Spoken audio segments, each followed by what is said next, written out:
மதுராந்தகம் அருகே வயல்வெளியில் அறுந்து கிடந்த மின் ஒயரால் விவசாய வேலைக்கு சென்ற விவசாயி மின்சாரம் தாக்கி பலி. மின்சாரத்துறைக்கு தகவல் கொடுத்தும் பல மணி நேரம் வராததால் உறவினர் மற்றும் கிராம பொதுமக்கள் தேசிய நெடுஞ்சாலையில் சாலை மறியலில் ஈடுபட்டதால் பரபரப்பு. செங்கல்பட்டு மாவட்டம் மதுராந்தகம் அடுத்த வடாலம் காவல் நிலையத்திற்குட்பட்ட அத்திமானம் கிராமத்தைச் சேர்ந்த விவசாயி வேதாச்சலம் என்பவர் விவசாய நிலத்தில் வேலை செய்வதற்காக சென்றபோது வயல்வெளியில் அறுந்து கிடந்த மின் ஒயரால் மின்சாரம் தாக்கி சம்பவ இடத்திலேயே பலியானார். இது சம்பந்தமாக பொதுமக்கள் மின்சாரத்துறைக்கு தகவல் கொடுத்தும் சுமார் 5 மணி நேரத்திற்கு மேலாக மின்சாரத்துறை அதிகாரிகள் வராததால் ஆத்திரமடைந்த உறவினர்கள் மற்றும் அத்திமானம் கிராம பொதுமக்கள் சென்னை திருச்சி தேசிய நெடுஞ்சாலையில் சாலை மறியல் போராட்டத்தில் ஈடுபட்டதால் அப்பகுதியில் பெரும் பரபரப்பு ஏற்பட்டது. பின்னர் அங்கு வந்த வடாலம் போலீசார் இது சம்பந்தமாக உரிய நடவடிக்கை எடுப்பதாக தகவல் கூறியதன் பேரில் பொதுமக்கள் சாலை மறியலை கைவிட்டு கலைந்து சென்றனர்.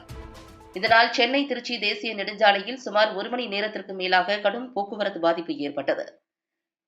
அத்திமானம் கிராம பகுதியில் விவசாயம் செய்யும் இடத்தில் மின் கம்பங்களை முறையாக பராமரிக்காத மின் ஊழியர்கள் மீது நடவடிக்கை எடுக்க வேண்டும் என அப்பகுதி மக்கள் கோரிக்கை வைத்துள்ளனர்.